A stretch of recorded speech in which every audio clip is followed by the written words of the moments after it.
o crescimento foi rápido, mas eu diria assim, a bagagem, a experiência acumulada, a gente chama de competências hoje, né? Que eu fui desenvolvendo, adquirindo, né? Foi de 2000 e... Não foi só nesse período, quer dizer, foi desde quando eu fazia estágio até quando minha carreira começou a subir, quer dizer, nas N situações em que eu participei e fui aprendendo coisas. Quer dizer, então eu acho que o fundamental é você estar sempre aberto a aprender e a experimentar, né? E é assim, né? Tem gente que olha só a tarefa, né? O que você tem para fazer. Outros olham a possibilidade que a função te dá. E a função é maior que a tarefa. A função abre possibilidade para você mais do que a tarefa. A tarefa te limita, é uma coisa específica. A função te abre mais possibilidades. Eu sempre olhei para a função, quer dizer, eu sempre olhei de uma forma mais ampla o que eu podia fazer em cima do que eu estava. E nunca olhei muito os limites isso aqui é o meu pedacinho, né? E isso me deu a possibilidade de ir fazendo muitas coisas diferentes, muitas coisas legais. E eu acho que essa curiosidade de estar participando e sempre se oferecendo para o novo, ser aberto para o novo, né? Não tendo medo dos desafios, acho que é uma característica interessante e que abre portas, né? As pessoas às vezes são muito voltadas para si mesmas, né? E eu sempre olhei um pouco, consigo agregar alguma coisa, né? E foi assim que essa história foi construída. Ele tem mais de 40 anos de carreira em posições de gestão e liderança. E subiu cada degrau com consistência. Foi encarregado, supervisor, gerente, diretor, até chegar à vice-presidência de produção e logística da maior montadora de caminhões e ônibus do Brasil, onde atuou por 27 anos. Nesse período, integrou o board internacional da empresa e fez parte do conselho de administração no México, liderando operações complexas no Brasil e no exterior. Mas nunca foi apenas um executivo. Em paralelo à sua vida corporativa, foi professor universitário por 13 anos, porque desde cedo entendeu que o seu maior propósito era desenvolver pessoas. Foi um dos fundadores do cluster automotivo sul-fluminense, onde presidiu por 3 mandatos, contribuindo ativamente para o fortalecimento do ecossistema industrial e para o desenvolvimento econômico da região. É membro do Instituto Brasileiro de Governança Corporativa, o IBGC, com formação em Conselheiro e Finanças para Conselheiros e também membro do Instituto de Mentoria. Preside hoje a Associação Agulhas Negras Solidária, com forte atuação social no sul fluminense. Atualmente, à frente da D9, desenvolvendo pessoas e negócios, ele dedica sua experiência ao que sempre foi a sua essência: apoiar executivos, líderes e organizações em momentos de transformação, transição e tomada de decisões estratégicas. Um homem que viveu a liderança de dentro para fora e que agora ajuda outras pessoas a fazerem o mesmo. Adilson Desoto, seja muito bem-vindo ao Eleve Podcast. Alexandre, prazer estar aqui com vocês. Primeiro, queria parabenizar você pelo podcast, parabenizar você pela Eleve Educação. E vai ser um prazer estar aqui com você, aproveitando esses momentos juntos, para falar um pouquinho de liderança, um pouquinho da minha carreira. Que bom que você veio, muito obrigado pela sua presença e eu gostaria que você compartilhasse um pouco da sua trajetória profissional para a nossa audiência, né? Uma história tão rica, tão bonita que você tem. Então, Alexandre, eu sou nascido em Santa Gertrudes, uma cidade pequena do interior de São Paulo, fiz minha formação lá. Aí fui fazer faculdade em Guaratinguetá, na Unesp, fiz engenharia mecânica. E saí de lá e fui trabalhar na Maxio, que era a antiga FNV Ingesa na época. Isso já em 1985. E eu cheguei na FNV e minha primeira posição foi de encarregado de manutenção. Então cheguei e já tinha 13 funcionários. E é uma coisa interessante, porque a faculdade não ensina a gente a a cuidar de gente, a liderar. Mas eu já tinha 13 funcionários para cuidar, né? Então, eu na minha vida inteira fui gestor. Olha. Aí, fiquei um tempo na manutenção, depois fui fazer para a produção de rodas, até que surgiu a oportunidade de vir para Resende pelo consórcio modular junto com a Maxion. Aí já então Maxion. Me mudei, comecei a trabalhar em Resende aqui pela Maxion. Fui convidado a mudar para a Volkswagen. Mudei para a Volkswagen, isso em 98. E aí fiz minha carreira na Volkswagen. Tive 2 anos na Alemanha e ocupei aí diversas posições dentro da Volkswagen até me tornar vice-presidente de produção e logística e membro do board, que foi na posição em que eu me aposentei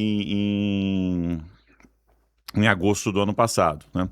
Passado um tempo, eu achei que já tinha dado minha contribuição, queria fazer algumas coisas diferentes, queria ter mais tempo para algumas outras coisas, que eu também gosto, apesar de gostar muito de trabalhar, eu queria fazer algumas outras coisas, e eu resolvi me aposentar, e precisando de um processo junto com a empresa que eu acabei me desligando em agosto de 25.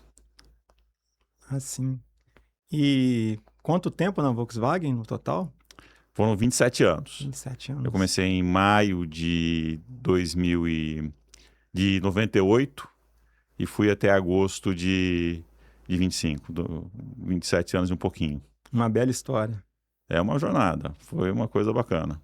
Tá, e eu vi também que você é escritor. Você pode apresentar para nós as suas obras? Então, eu escrevi 2 livros, né? Um é esse aqui, 35 anos de gestão e liderança, quando eu fiz 35 anos de carreira, né? Hoje acabei fazendo 40, né? Já indo para 41. E aqui eu conto um pouco da minha história e conto um pouco do que eu aprendi sobre gestão e liderança, né? Sim. Que é um livro que eu uso uma parte dele no que eu faço hoje, que são os treinamentos e mentorias. E depois eu participei de toda a história do desenvolvimento industrial automotivo no Sul Fluminense. E eu achei que essa história estava se perdendo. Aí eu coordenei um outro projeto, junto com alguns amigos, que é o Rio Sobre Rodas. Que ele fala da indústria automotiva e desenvolvimento socioeconômico do Sul Fluminense. Então, ele fala da vinda das montadoras, da vinda das autopeças, dessa nova industrialização, mas também fala dos impactos na economia dos municípios e na melhora da qualidade de vida da população, olhando educação, saúde, que são coisas bastante importantes para o setor de serviços, né? Bastante importante para a população. Um livro bastante amplo e baseado em entrevistas e depoimentos de pessoas. São mais de 50 depoimentos que compõem o livro. É uma obra que bastante interessante e muito rica sobre esse período importante aqui do Sul Fluminense. Nossa, que interessante. Como a gente consegue encontrar esses livros para a gente poder adquirir? Esse aqui está esgotado, né? Esse aqui já está esgotado.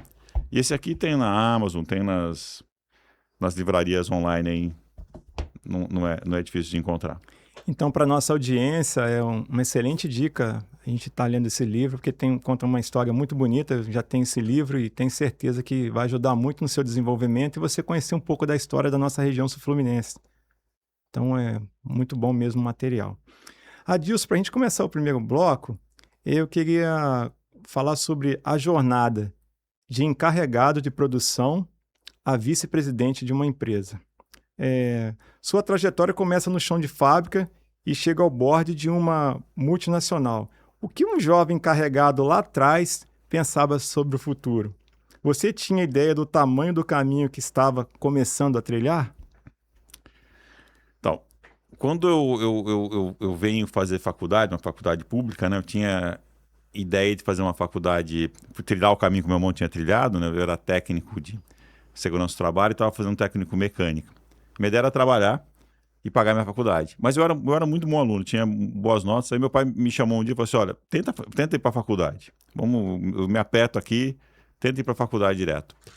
E eu me desdobrei lá, acabei conseguindo uma vaga na Unesp, que era uma faculdade pública, que era uma coisa difícil até hoje, né? Sem dúvida. E terminada a faculdade, fiz estágio durante uma boa parte, né? Primeiro fiz monitoria. Na verdade, a primeira coisa que eu fiz foi dar aula particular. Então, eu comecei, logo no início eu dava aula particular para alunos do ensino médio. Depois fui trabalhar na Fundep, em pesquisa científica, junto com um professor na faculdade. Depois fui fazer estágio. Então já saí com alguma bagagem, né? E minha primeira preocupação na prática era arrumar um emprego, porque naquela época o emprego era muito difícil, né? E por sorte, tive algumas possibilidades de emprego e acabei vindo trabalhar na Maxo. Então, na prática, Alexandre, a primeira preocupação que eu tive foi estar empregado. E eu acabei me empregando em uma coisa que não era meu objeto de desejo, que era a parte de manutenção, que também era uma área onde eu tinha feito estágio, né? E quando eu começo minha carreira ali, meu segundo objetivo era fazer como é que eu vou para um negócio que eu tenha... Manutenção é um negócio incrível, né? Porque manter máquina funcionando, com disponibilidade, é uma coisa que precisa de uma habilidade técnica grande, uma visão grande do todo. Mas eu não era meu sonho viver a minha carreira inteira em manutenção, mas apesar do carinho que eu tenho para os profissionais de manutenção.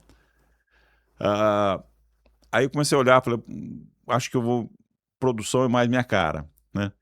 E eu comecei a ver como é que mudar. Meu primeiro projeto foi como que eu mudo de área, né? Então fiz umas coisas legais dentro da manutenção, umas coisas que eu gostei bastante. Tem um sistema de manutenção informatizado na Max, o primeiro sistema informatizado que a Max teve de manutenção. E aí surgiu a oportunidade de ir para a produção. Aí na produção também foi uma experiência muito rica, mas era uma produção de rodas numa linha antiga, batemos recordes de produção. E aí surgiu a oportunidade de vir para a Resende, consórcio modular, uma coisa nova.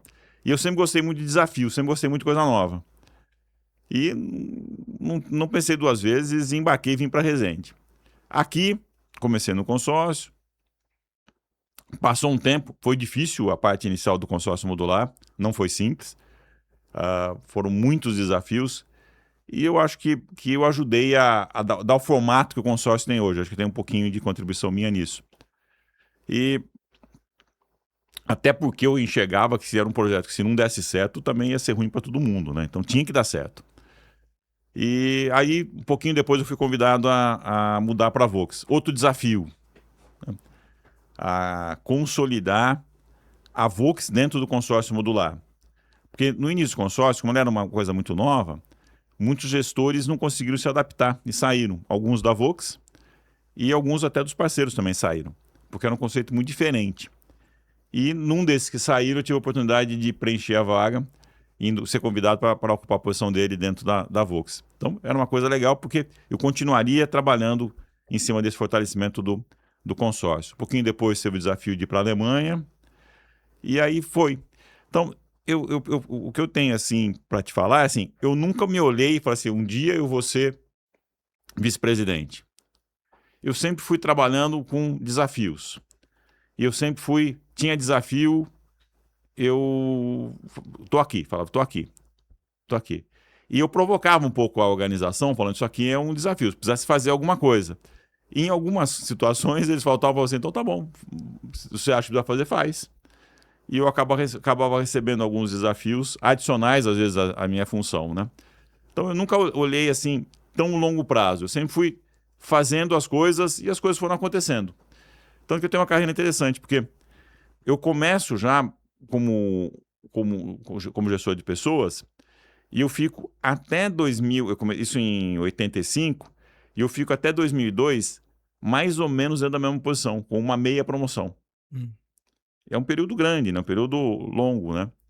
Mas nunca fiz mais de 2 anos a mesma coisa. Sempre mudei bastante. E muitos desafios novos. E depois de 2002 a 2012, em 10 anos, eu fui de supervisor, gerente executivo, diretor, vice-presidente, board member. Minha carreira deu uma decolada rápida ali, né? Rapidamente. Que é um pouco, tem a ver um pouco com as oportunidades, né? Se não tem oportunidade e você não quer mudar de empresa, você vai ficar na posição que você está. E aí você tem que aproveitar e continuar arrumando formas de continuar sendo divertido, né? Continuar fazendo com que o teu trabalho seja prazeroso, continuar se sentindo útil para a organização. E foi isso que eu sempre procurei fazer. Entendi. Adilson, eu te fazer uma pergunta.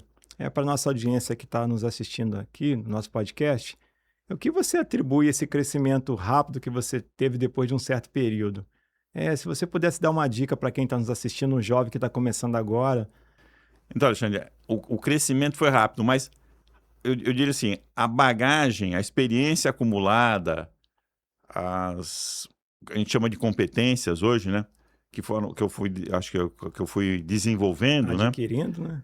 Foi de 2000 e... Não foi só nesse período, quer dizer, foi desde quando eu fazia estágio até quando minha carreira começou a subir, quer dizer, nas N situações em que eu participei e fui aprendendo coisas. Quer dizer, então, eu acho que o fundamental é você estar sempre aberto a aprender e a experimentar, né? E é assim, né? Tem gente que olha só a tarefa, né? O que você tem para fazer. Outros olham a possibilidade que a função te dá. E a função é maior que a tarefa. A função abre possibilidade para você mais do que a tarefa. A tarefa te limita, é uma coisa específica. A função te abre mais possibilidades. Eu sempre olhei para a função, quer dizer, eu sempre olhei de uma forma mais ampla o que eu podia fazer em cima do que eu estava. E nunca olhei muito os limites isso aqui é o meu pedacinho, né? E isso me deu a possibilidade de ir fazendo muitas coisas diferentes, muitas coisas legais. E eu acho que essa curiosidade de estar participando e sempre se oferecendo para o novo, ser aberto para o novo, né? Não tendo medo dos desafios, acho que é uma característica interessante e que abre portas, né? As pessoas às vezes são muito voltadas para si mesmas, né?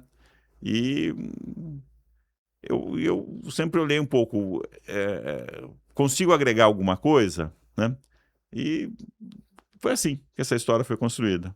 Muito interessante. Deixou um pouco da visão operacional e foi para o tático e estratégico, olhando como um todo, como funcionaria, por exemplo, a área que você estava trabalhando, né? E todas as atividades que estavam inseridas ali. É isso e talvez um pouquinho mais. Por exemplo, Uhum. eu lembro que eu era o supervisor na Maxion e o consórcio tinha problema. A gente não conseguia fazer produção, muitas brigas, né? No início do consórcio, os módulos, os parceiros e a Volkswagen tinha uma reunião de produção, começava às 8 horas da manhã, a gente brigava até 5 horas da tarde. Era só briga, porque o consórcio não existia, então não tinha referência. E a minha função era fazer a parte da Maxion, né? Mas eu estava olhando aquilo e falei, isso aí não vai acabar bem. Não vai poder, não pode ser assim. Eu não tive dúvida, fui lá no diretor da fábrica na época, que na época era o falecido Barretti, falei, olha, eu acho que isso não vai acabar bem. Nós não tem confiança entre os grupos. O grupo do consórcio, o grupo da Volkswagen não tem confiança, isso não vai dar certo. Porque num ambiente onde não tem confiança, não dá para plantar nada. Aí ele me perguntou assim, como que a gente faz? O que você sugere? Nós vamos fazer alguns trabalhos para construir confiança. E aí nós começamos a fazer eu lembro que nós fazemos diversos workshops aos sábados, sextas-feiras, sábados, com o time de gestão. Né? Trouxemos uma pessoa externa para mediar isso e fomos construindo esse processo de confiança. Dali foram derivados vários projetos, grupos mistos entre Volkswagen e parceiros foram montados, cada um tinha uma área de atuação e paulatinamente as coisas começaram a melhorar. Depois de 6, 7, 8 meses, era outra história. Os resultados começaram a aparecer, a confiança brotou, e quem não conseguia trabalhar junto foi embora. Falou, não dá, isso aqui não é para mim. Porque percebeu que aquela forma de erguer muro já não tinha mais espaço. Então, era minha função fazer isso? Era minha tarefa? Talvez não. Mas a minha função, o cargo que eu ocupava, me dava a possibilidade de olhar o todo, de como que eu posso melhorar isso. Porque eu tinha responsabilidade sobre o todo. Eu podia olhar só a minha parte, eu podia olhar como que eu melhoro as interfaces, né? E eu sempre procurei olhar o todo, como a gente consegue melhorar esse ecossistema em que a gente está inserido. Muito interessante. E outra pergunta que eu queria te fazer, poderia explicar para as pessoas que estão nos assistindo o que é o consórcio modular? Né? Para nós é natural, que a gente já conhece, mas tem pessoas que estão nos assistindo que ainda não conhecem todo o sistema. Como que funciona? Como foi criado? É um projeto lá de 1995, onde a Volks resolve chamar fornecedores para serem seus parceiros. Esses parceiros desenvolvem seus produtos, seus componentes, e fazem a montagem desses seus componentes e de outros componentes no caminhão. Então, a linha de montagem da Volkswagen, quem opera são esses parceiros, fornecedores que se chamam parceiros por fazerem parte do consórcio modular. Então, a linha de montagem da Volkswagen, ela é a única no mundo que não é operada pela própria montadora, e sim pelos seus fornecedores parceiros. São parcerias de longo prazo e não são parcerias só da montagem, são parcerias onde esses parceiros fornecem os seus componentes, seja o chassi, o eixo, o motor e assim vai. Muito interessante, tem funcionado bem. São parcerias de negócio mesmo. Entendi. Então a Volkswagen trouxe os seus parceiros para dentro da fábrica para produzirem. Isso. E aí, voltando um pouquinho, qual foi a habilidade que você precisou abandonar ou deixar de lado em cada promoção que você recebia para conseguir liderar sempre no nível acima? Tá, essa não é uma pergunta tão simples, mas assim, quando você vai crescendo na hierarquia, né, você tem que deixar um pouco de lado. Eu falo que a gente tem, hoje eu entendo isso melhor do que eu entendia há 20, 30 anos atrás, né, que gestão e liderança não são exatamente a mesma coisa, né. Gestão e liderança parecem sinônimos, mas não são, né? São coisas diferentes. E eu acho que quando você vai crescendo, vai tendo a possibilidade de aumentando o seu nível de autoridade, né? Primeiro, a forma como você exerce o poder vai mudando, né? Você vai tendo a autoridade do cargo, mas você tem que exercer mais o poder da influência, né? Então isso é uma coisa importante. E você tem que ir deixando um pouco o lado gestor. Você tem que começar a olhar um pouco mais o macro. Você tem que confiar mais na sua equipe, você tem que delegar mais. Então você tem que você se distancia um pouco do lado técnico, né? E eu acho que essa habilidade de sair um pouco do técnico, mas sem perder o senso de julgamento dos itens técnicos. Porque no final você tem que decidir. Seja em cima de opinião dos outros, você acaba tendo que decidir. Então, eu acho que uma das coisas que no desenvolvimento da carreira a gente vai aprendendo é se tornar um pouco menos técnico, né? sem deixar a essência. Você exerce menos a tecnicidade, apesar de que a bagagem você tem que ter. Não é que você deixa de ser um técnico, você só vai usar isso de forma mais seletiva. Isso que eu falo que você tem que gerir um pouco menos e liderar mais. Você tem que ser mais definidor de norte, definidor de caminho, né? Você tem que indicar mais a trilha de médio e longo prazo. Precisa desenvolver outras habilidades. Né? Precisa desenvolver outras competências. Conforme você vai crescendo, né, de função de cargo, você vai ficando um pouco menos técnico na sua decisão, né? Você adquire novas habilidades, né, e consegue fazer com que o grupo trabalhe como um todo para um resultado em comum.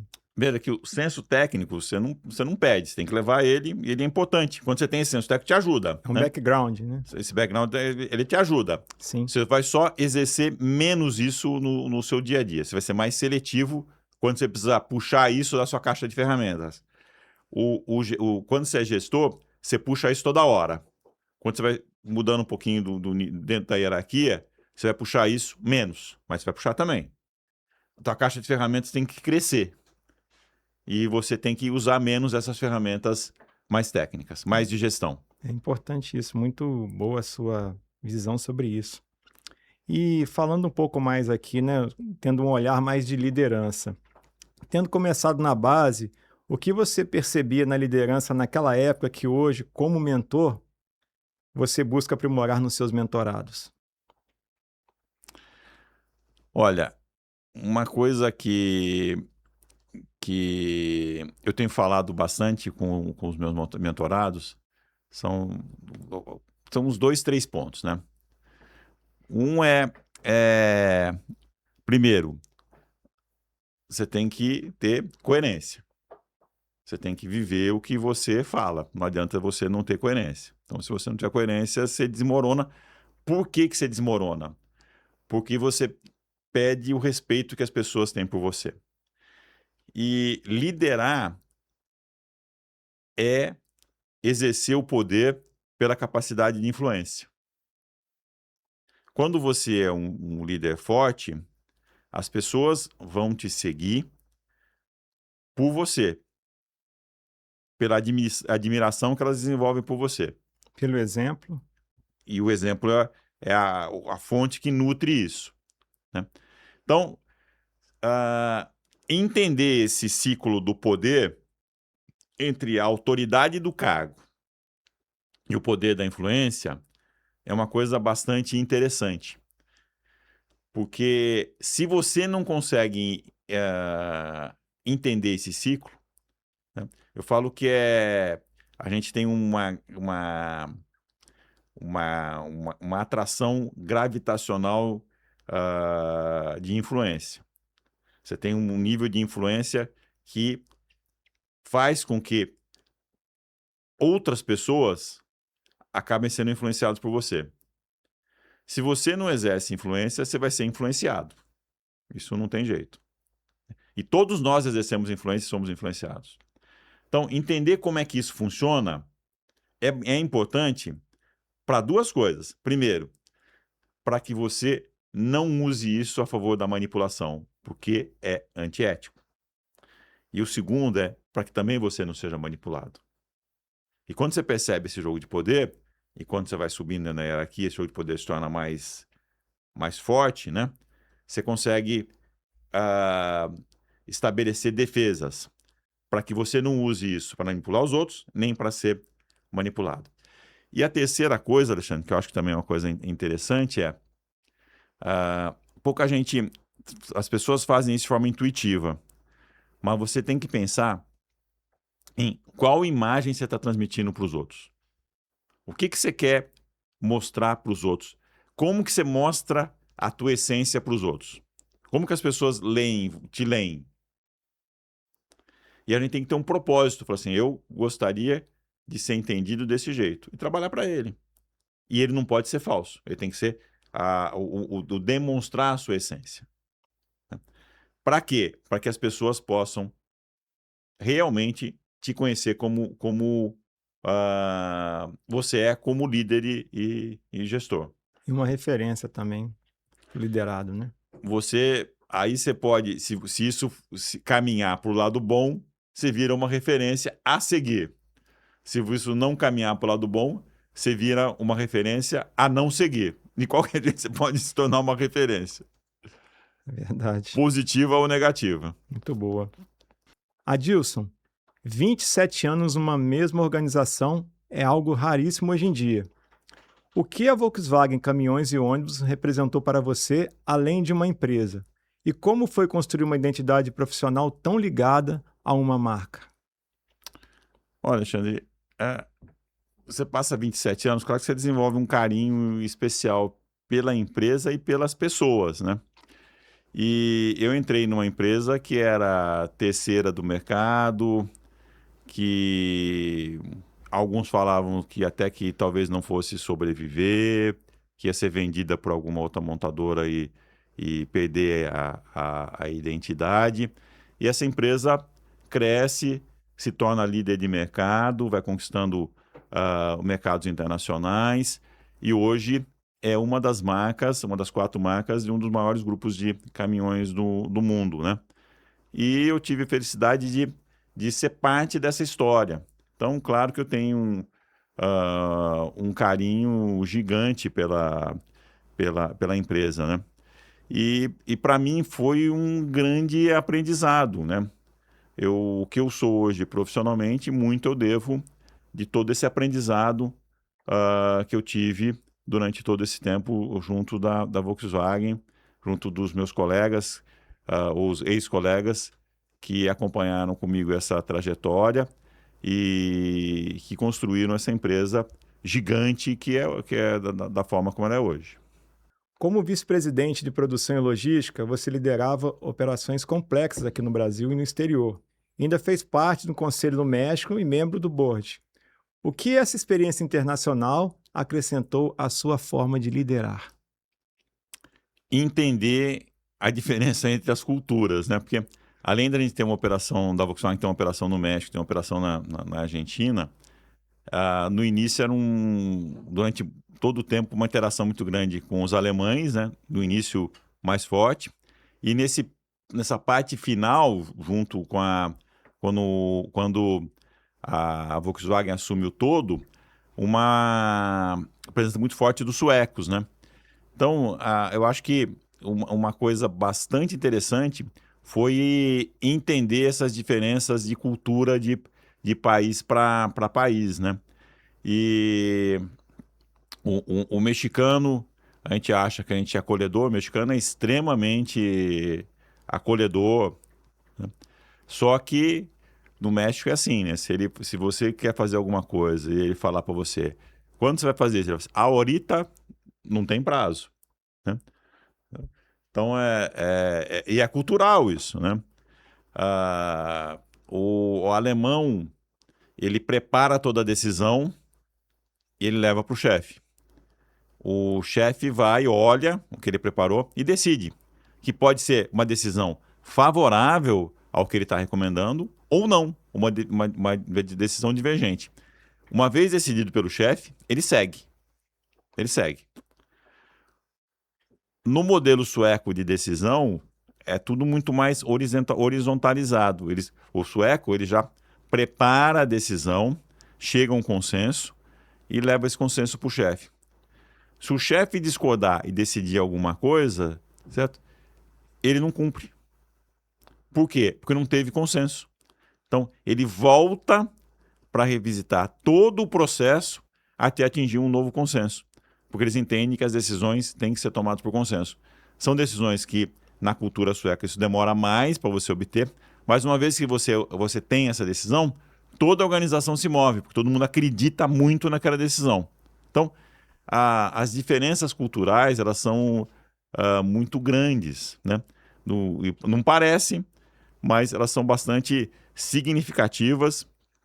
E se você não entende isso, quando você começa a fazer as relações e tem que tomar decisões em conjunto, você atropela, você fica tenso porque você acha que é enrolação. Então, é muito importante entender a cultura. Todo mundo que trabalha com outras nacionalidades tem que entender e respeitar a cultura. Sim. E de tudo que você viveu nesses 27 anos, qual foi o momento ou experiência da qual você mais se orgulha? Olha, eu tenho muito orgulho da equipe que eu deixei dentro da Volkswagen, né? Eu praticamente contratei, promovi todo esse time, que eu acho que é um time extremamente competente, e esse time me ajudou a colocar a Volkswagen na posição que ela está hoje e a passar as N crises aí que aconteceram na economia brasileira. O Brasil é meio prodígio em produzir crises. Nem todas são locais, muitas são crises internacionais. Mas esse time conseguiu achar a solução para passar essas N crises e ter a empresa forte, sólida, como ela é hoje, entregando sempre para os clientes o melhor produto no menor prazo possível, né? Então, tenho bastante orgulho desse time. E dos projetos, eu liderei, eu falo das coisas adicionais que eu fiz, né? E eu tive a felicidade de ser responsável por alguns dos projetos de produto, por fazer a gestão matricial de alguns projetos de produto, né? É aquele tipo de coisa que eu falo, não era a minha área de competência, mas alguém precisava fazer e me convidaram, eu fui lá e fiz. Nunca recusei nenhuma dessas tarefas. E uma das que eu achei muito bacana foi a gestão do Série 2000. Eu lembro que logo que eu fui contratado, meu primeiro trabalho foi terminar a fábrica. E era uma consultora espanhola que estava aqui, uma discussão grande com eles sobre valores, etc e tal, né? Porque a obra foi feita de forma muito rápida, né? Quem é da região sabe disso. foi feita em tempo recorde, só que vários custos que apareceram ali, tinha uma discussão grande com a empreiteira. Então, tinha um passivo a discutir, e meu primeiro trabalho foi resolver esse passivo, porque a obra estava parada. E eu negociei, fiz a negociação do passivo, levamos para compras, tudo acertado, retomou as obras. E aí o diretor da fábrica na época falou assim: Adilson, nós estamos com um projeto de produto, que é o Série 2000, e está muito complicado. Os prazos, muita briga com fornecedor, custo, está bem complicado. Aí eu falei para ele assim: mas eu não conheço nada de produto. Como é que eu vou liderar um negócio que eu não conheço nada? Como é que não vai funcionar, né? Ele falou assim: o problema é o seguinte, pelo que você conseguiu fazer aí na fábrica, acho que você tem habilidades de gestão e liderança que vão funcionar aí. E nós precisamos de alguém e nós não estamos encontrando outro nome. Então, na verdade, não fui uma escolha, eu fui uma decisão quase que por exclusão, né? Eu lembro que eu fui no meu chefe à época, meu chefe direto à época, que era o responsável geral de produção e logística. Nessa época, eu era supervisor de manutenção, instalações industriais e engenharia de manufatura. E eu falei: olha, fui convidado para fazer essa função. Ele falou assim: cara, o projeto está complicado, você vai se queimar. Não vai dar certo, você vai se queimar. Falei: puxa, mano, tá bom. Fui no diretor de engenharia. Olha, me convidaram para... Ele falou: você não tem condição, você não conhece nada de produto. Como é que você vai tocar isso aí? Você não tem condição. O cara tá louco. Acho que o tá louco eu que estou colocando agora, mas ele não foi muito favorável. Eu voltei pro diretor que tinha me chamado, falei assim: olha, esse falou isso, que ele falou aquilo, eu acho que não vai dar certo. Ele falou assim: mas eu preciso de você nisso. Eu vou dar o suporte que você precisar, eu preciso de você nisso. Eu falei: tá bom. E lá fui eu. E foi uma das experiências mais gratificantes da minha vida, que nunca trabalhei tanto, mas foi um dos momentos de maior aprendizado e de amadurecimento, porque você gerir e liderar sobre uma coisa que você não domina, você tem que desenvolver um senso de prioridade e um senso de decisão, você tem que ter uma acurácia de decisão para poder separar as coisas e tomar decisão em cima de pontos que você não sabe. Então isso amadurece muito, né? Sem dúvida. Não é uma coisa que eu recomende, porque é uma coisa que tem um risco grande por trás disso. Mas foi um amadurecimento para mim fantástico, né? Foi muito bacana, foi um grande aprendizado. A equipe ela era fantástica, ela estava um pouco desorganizada, mas eram profissionais técnicos, muito técnicos, e eu consegui levar um pouco do que eu tinha de experiência em gestão e em liderança. E a soma dessas coisas, né, acabou funcionando. O produto foi um estrondoso sucesso. Conseguimos fazer um produto fantástico, com um delta custo em relação ao produto antigo praticamente inexistente. E a partir desse produto, a Volkswagen sai de 15% de market share e vai a 32% de market share em 3, 4 anos. E esse produto deu a liderança de mercado para a Volkswagen, né? E o grande mérito foi do time que desenvolveu o produto. Eu cheguei numa fase complexa, mas o grande mérito é do time que desenvolveu o produto, que concebeu cada uma das soluções, né? Mas eu tenho bastante, tenho bastante orgulho. Até tem um textozinho, um videozinho rolando, postado pela Volkswagen no LinkedIn sobre essa história. Eu tenho muito orgulho de ter feito parte dessa história e de ter coordenado ali o ano final do projeto, né? Então, isso é uma coisa que para mim é bastante marcante e muito gratificante, né? Relembrar dessa história é uma coisa para mim muito bacana. Muito legal. E assim, pela sua experiência, toda a sua parte de gestão e liderança, eu queria falar um pouco sobre isso, liderança na prática. Aí eu queria te fazer algumas perguntas. Você acredita que liderar vai além de gerir? É criar uma visão de futuro e atuar com propósito. Mas na prática, dentro de uma grande organização com metas, pressão por resultados e operações complexas, como equilibrar propósito e performance? Primeiro é assim, né? Se você não fizer uma boa gestão, você não tem resultado. Então, gerir e liderar são coisas diferentes, mas você tem que entregar resultado. Só que, se você colocar foco só no dia a dia, na gestão de indicadores, você perde um pouco da visão de futuro. Então, você não constrói futuro. E quando ele chegar, esse futuro, você está defasado. Então, focar muito na gestão é bom para o curto prazo, mas é fundamental para perenizar o negócio que você tenha foco no médio e longo prazo. E aí é decisão do líder, né? Porque ele tem que dedicar tempo para isso. Ele tem que colocar tempo na sua agenda, tem que colocar tempo na agenda da sua equipe, a planejar o futuro, mas a criar essa visão de futuro, porque é fundamental que todo mundo da organização saiba para onde a gente está indo. Essa é a função do líder. É para lá que nós vamos, nós estamos indo para lá. E conseguir, o propósito é, né, explicar o porquê e o para quê. Estamos indo para lá, por quê e o para quê. Isso é o propósito.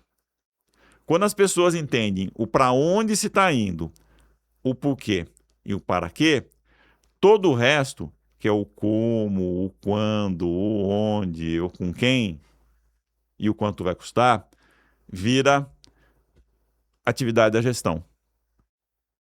Esse detalhamento vira atividade da gestão. E esse acompanhamento vira atividade da gestão, né? Então, a gente vê, às vezes, bons gestores, mas que estão focados só no presente. Como a gente vê alguns grandes líderes visionários que têm pouca habilidade de gestão. Então, eles montam empresas e a empresa só começa a realmente fazer a ganhar dinheiro quando eles conseguem montar uma equipe de gestão sólida, né? São visionários, mas são desorganizados, né? E o negócio ele precisa estar estruturado, então ele precisa ter uma governança de gestão. Isso é fundamental, mas é preciso olhar o futuro. E eu tenho dito muito que nesse momento de transição de tecnologia, nesse momento de hiperconectividade, de IA, de digitalização, e nesse momento onde tem tantas gerações, né? Nunca nas organizações tiveram tantas gerações que pensam diferente, né? As empresas precisam mais de liderança. A gestão ela está sendo cada vez mais automatizada, mecanizada. Você tem cada vez mais instrumentos mecanizados de gestão, onde a decisão está descendo um pouco de nível. Por quê? Porque a informação em tempo real permite que as correções de rota elas serão feitas em ciclos mais curtos. E como é ciclo mais curto, quem faz é quem está um nível abaixo. Então, apesar da gente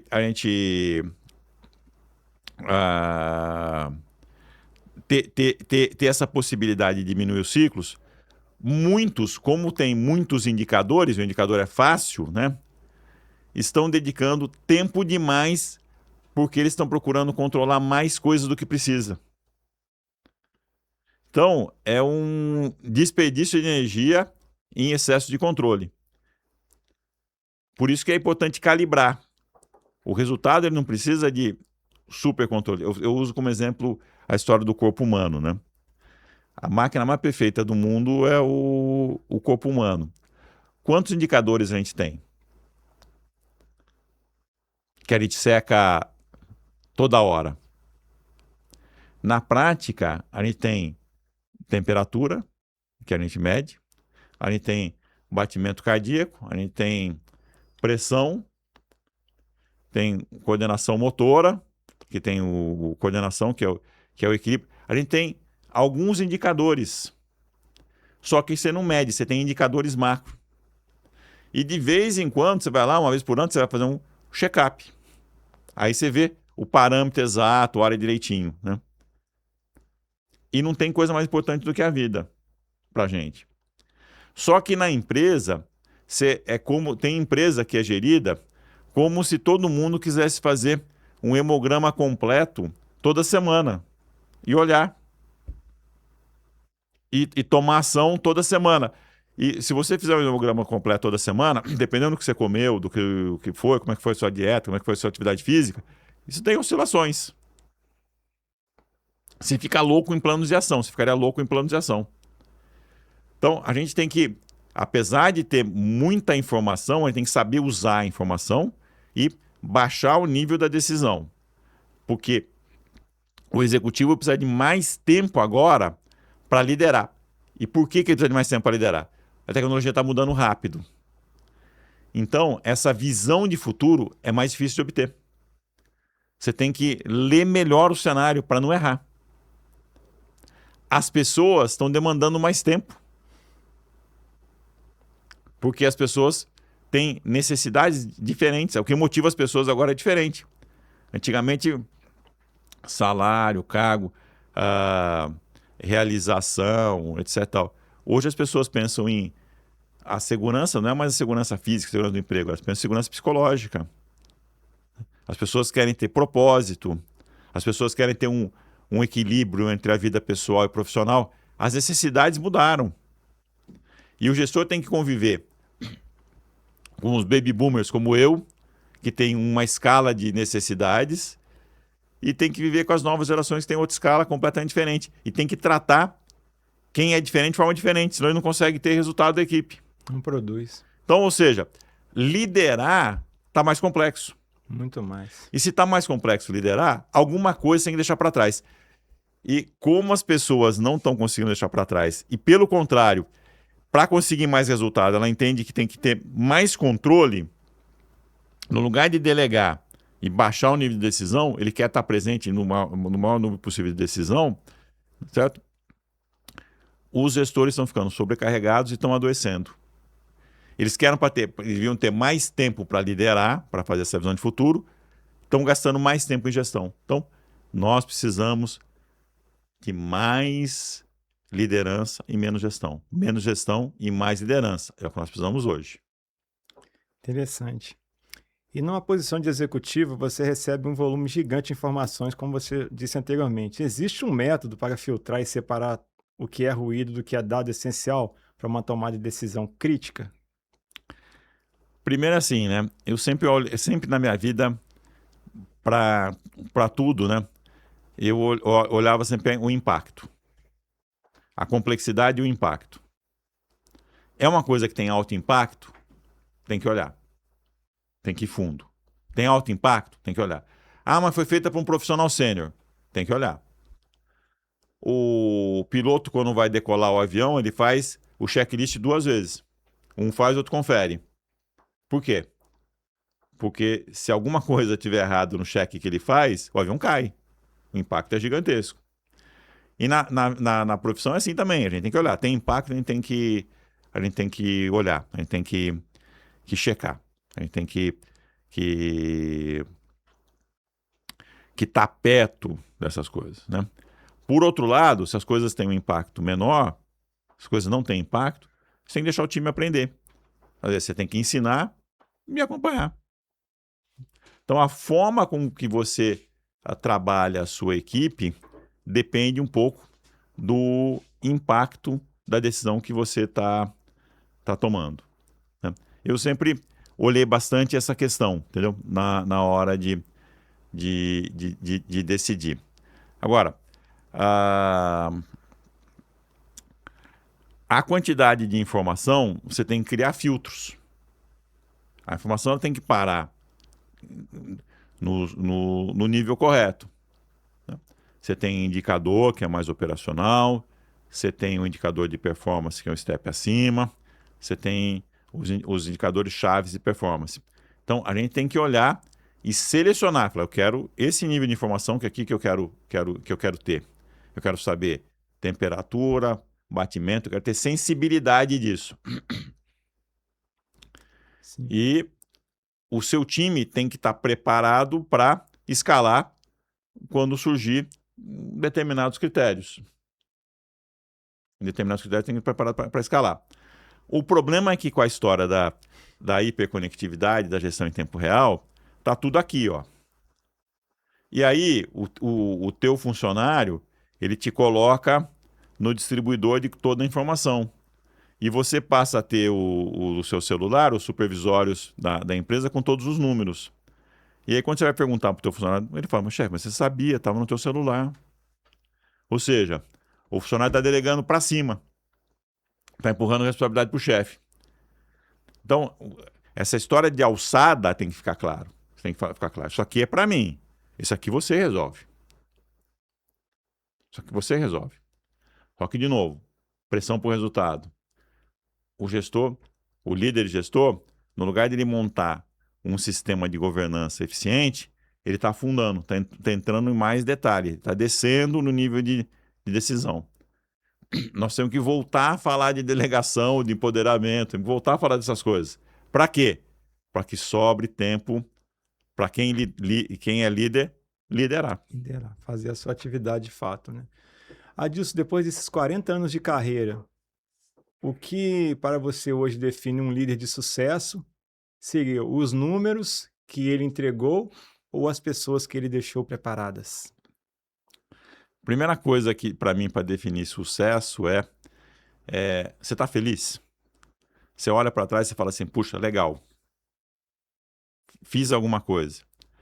Primeiro que é um conceito de felicidade diferente, porque a jornada não é uma jornada, a jornada do prazer, a jornada dessa jornada de felicidade, jornada de realização, é uma jornada de sacrifício. Você vê um maratonista, o sacrifício que ele tem para correr a maratona, ele se acaba correndo a maratona. Quando ele chega lá na frente, ele está realizado. Então é uma jornada de sacrifício, né? Do atingimento dos seus objetivos de vida. Então, primeiro, essa coerência entre objetivo de vida e realização, ela é fundamental para poder dizer que você teve uma carreira de sucesso. Né? Tem pessoas que se contentam e isso é num determinado nível, tem pessoas que é outro. O importante, acho que sempre nesse momento, né, é calibrar um pouco de expectativa, né? Hoje tem uma geração entrando no mercado de trabalho que muitos não querem ser chefe, não querem mais não ser mais gestor e líder. Por quê? Porque ele não quer essa responsabilidade. Ele quer realmente esse equilíbrio entre vida profissional e pessoal. Nem que isso signifique ganhar um pouco menos. Tem uma geração um pouco acima que quer ser presidente com 35, 36 anos, 37 anos, porque já se acha preparado. Então, tem tudo isso ali, né? E se você não calibrar suas expectativas, você vai ter frustração. Agora, se você não tiver sonhos, você vai se limitar a dar passos muito curtos. Então, a gente tem que olhar longe, olhar para frente, para a vida da gente, para a carreira da gente. A gente tem que olhar longe, mas dar um passo cada vez. Você tem que olhar o topo da escada, mas tomar cuidado com o próximo degrau. Às vezes as pessoas se preocupam muito com o topo da escada e perde o passo do degrau e cai. Tropeça e cai. Interessante essa visão sua. E falando um pouco sobre ecossistema, governança e responsabilidade social. Você foi um dos criadores do cluster automotivo no Sul Fluminense. Você poderia explicar para o nosso público o que é o cluster automotivo? Quando começaram a vir muitas montadoras para cá, nós tivemos uma preocupação, eu tive essa preocupação, o Marcos Saltini também dentro da Volkswagen, e o pessoal da época da Peugeot, hoje Stellantis, também teve a mesma preocupação, falou assim, olha, é muita montadora num lugar só. Será que a região tem infraestrutura? E aí nós fomos até a Firjan e nós criamos uma associação dentro da Firjan, que é o Cluster Automotivo Sul Fluminense, que ele congrega as montadoras, os sistemistas fornecedores, algumas entidades educacionais, né, e outras entidades correlatas de suporte ao ecossistema automotivo da região. O que é o grande objetivo do cluster? Cuidar e zelar pela competitividade regional. Então, o objetivo do cluster sempre foi esse, cuidar de competitividade.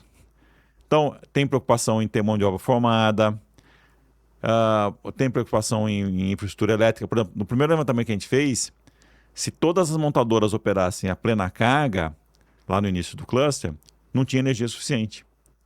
Então foi feito todo um trabalho junto da Enel para que fosse da ANEEL, né? Da Associação Nacional de Energia Elétrica, não foi da ANEEL, para que fosse instalada uma subestação maior para pegar energia do Linhão que passa aqui. Preocupação com a situação viária, de evitar que a Dutra, com todas as montadoras trabalhando na plena carga, se transformasse num engarrafamento gigantesco. Então tem várias obras que devem começar esse ano que vão preparar, melhorar muito a situação viária. Tudo isso é trabalho do cluster. Então o cluster ele olha de uma forma bastante organizada para as questões de infraestrutura, para trabalhar para que a competitividade regional do setor seja preservada. Sim. Então, não é um sistema de cooperação em temas gerais. Né? Em temas gerais de competitividade. Competitividade estrutural da região. E você presidiu o cluster por 3 mandatos. Eu fui o fundador, fui o primeiro presidente e depois fui presidente em outras 2 oportunidades. E qual o papel de um líder empresarial no desenvolvimento regional? Olhando o cluster. Eu acho que é isso, é pensar a região como um todo, né? E propor alternativas.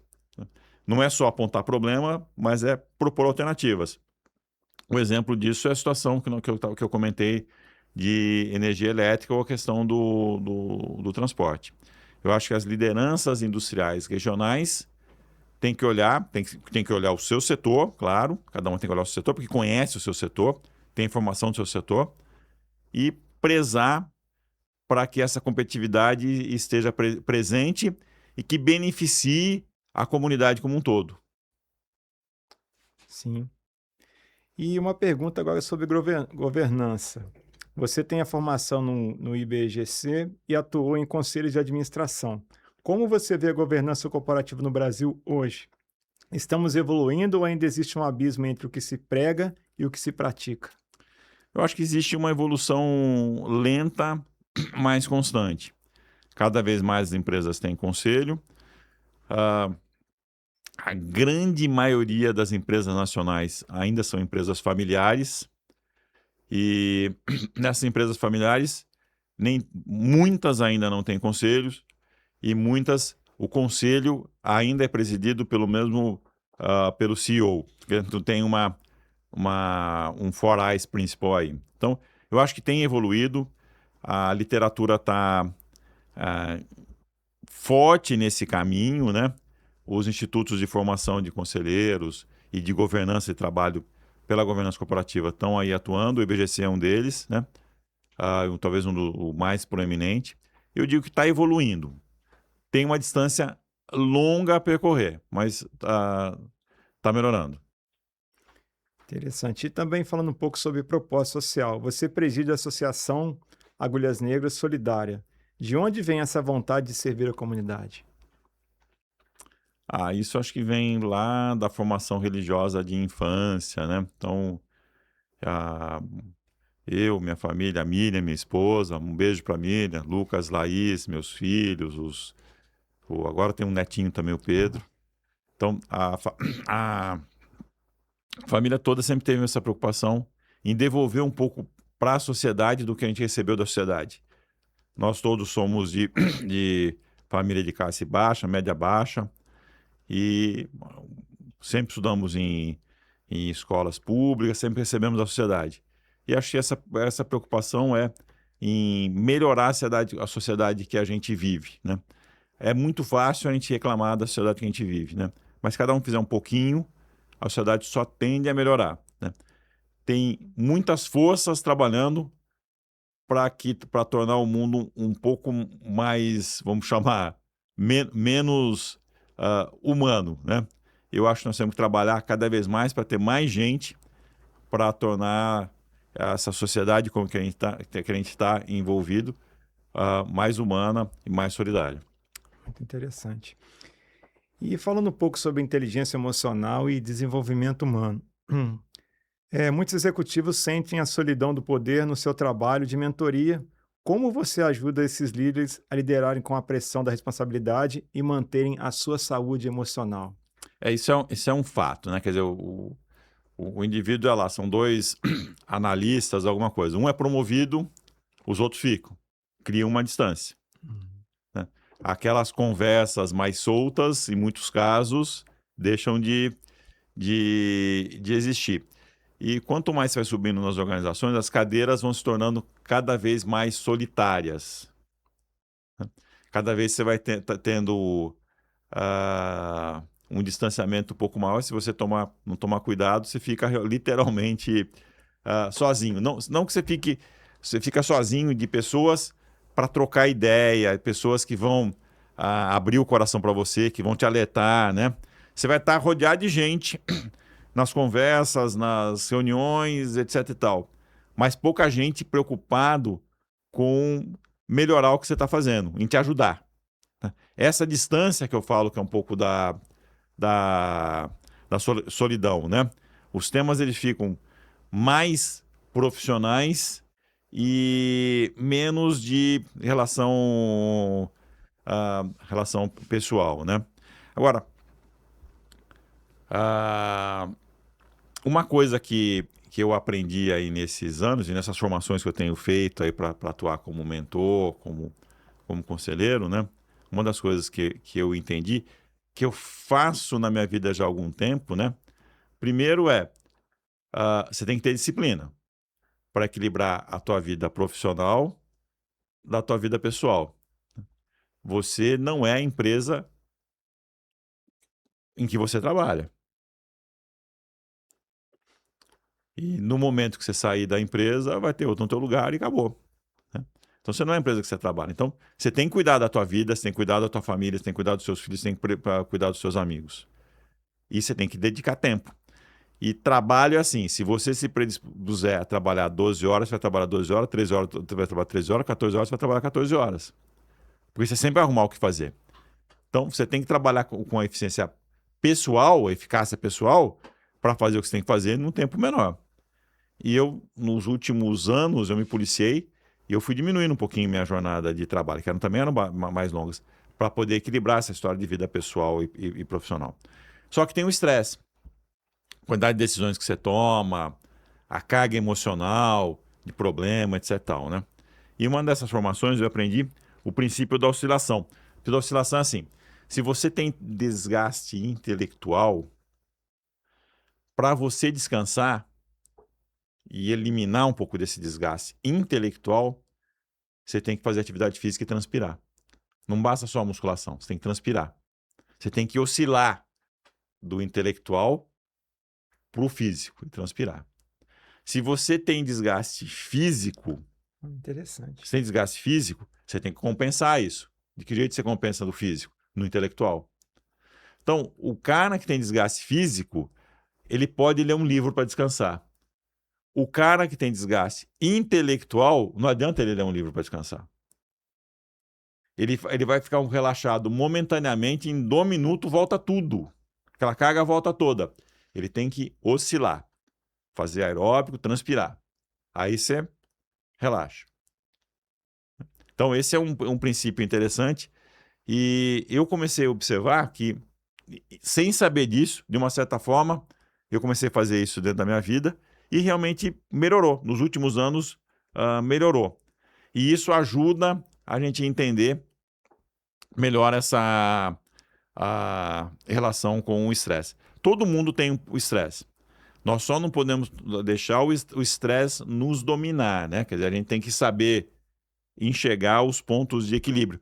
E não adianta você querer tentar resolver quando você já está na carga máxima de estresse. Você tem que ir resolvendo no dia a dia. Você tem que ir fazendo a tua faxina no dia a dia. De que jeito? Oscilação e buscando equilíbrio entre vida pessoal e profissional. Muito interessante. E, Adilson, o mundo corporativo mudou muito nos últimos 40 anos. A gente fala hoje de inteligência artificial, indústria 4.0, trabalho híbrido, geração Z nas empresas, enfim, velocidade brutal de mudança. O que ainda é essencial no líder de hoje? O que nenhuma tecnologia ainda conseguiu substituir? O cuidado com as pessoas. O futuro ainda vai ser construído por gente. Pelo menos o futuro mais próximo ainda vai ser construído por gente. E esse cuidado com as pessoas, ele é fundamental. Você vai construir uma visão de futuro para as organizações, mas para que as pessoas acreditem nela e sigam. E pessoas felizes vão produzir melhores resultados. Não quer dizer que a gente vai ter ambiente sem estresse. Ambiente sem estresse não existe. Ambiente sem estresse não vai produzir resultado.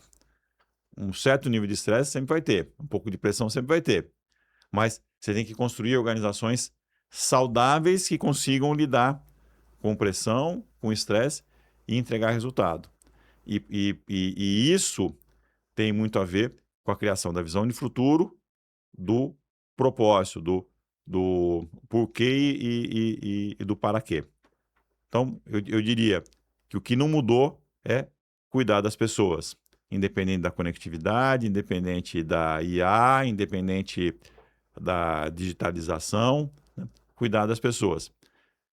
Está dando mais trabalho cuidar das pessoas, porque equipes diversas são mais difíceis de liderar. Agora, a gente falou um pouquinho de ambientes complexos e tudo mais, né? Uma das mais belas coisas da liderança no mundo atual é essa diversidade, que às vezes é pouco explorada pelo líder. O líder tem que ter a habilidade de escutar todos dentro do seu time, mas ele tem que prestar mais atenção em quem pensa diferente dele. Porque nas pessoas que pensam igual a ele, para essas pessoas, ele já tem a própria opinião. O líder tem que olhar muito quem pensa diferente. Por isso, se você é baby boomer, você tem que olhar muito a X, a Y, a Z. Se você é Y, você tem que olhar, escutar um pouco o baby boomer. Escutar a Z, escutar a X. Então, quer dizer, você tem que escutar um pouco o seu diverso. Se você é homem, você tem que escutar a opinião da mulher. Você tem que escutar o seu, quem é diferente de você, se você quiser melhorar a qualidade da decisão que você está tomando. Verdade.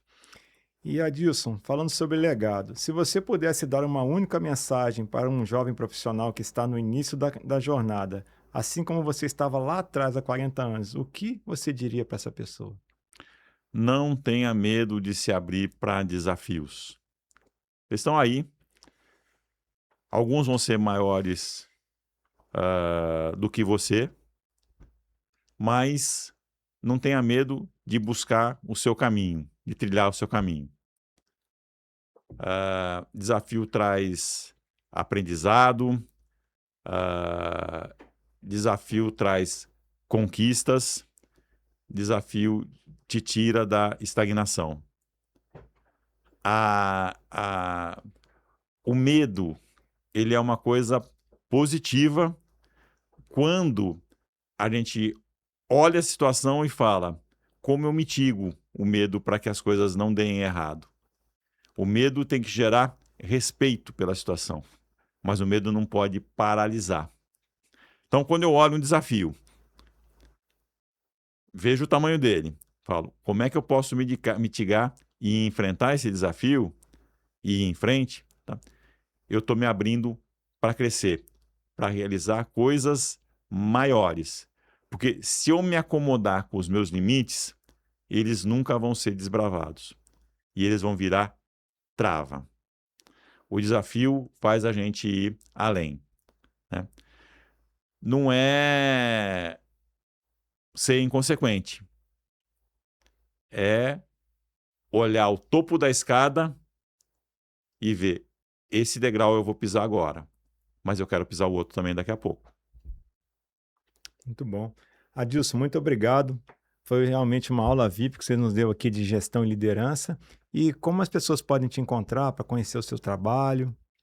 Pode me achar aí pelo LinkedIn, pelo Instagram, então Adilson Desoto só tem eu ali, então não vai ser muito difícil. Alexandre, de novo, queria agradecer a oportunidade de estar aqui com você na Eleve, né? De novo, parabenizar pelo belo trabalho, né? Encerrar deixando uma saudação especial a todo mundo que está vendo e ouvindo a gente. E, de novo, um beijo especial para a Miriam, minha mulher, Laís, Miguel, minha filha, meu genro, Lucas e Alice, e para o Pedro, meu netinho, que fez 4 meses ontem. Olha, Um beijo para todos vocês. muito obrigado mais uma vez e até o próximo episódio do Eleve Podcast.